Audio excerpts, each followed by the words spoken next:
Hey, it's James with Make It Happen Greenhouse, and here we are towards the end of April, and it's freezing out and snowing. But if you can see in the distance there, looks like the coverings on the greenhouse held. We had some pretty high gusts of wind today, and even with the snow and gusts, it looks like all the plants stayed nice and covered.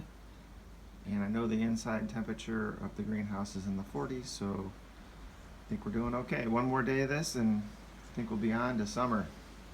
Then we'll be worried about cooling everything off.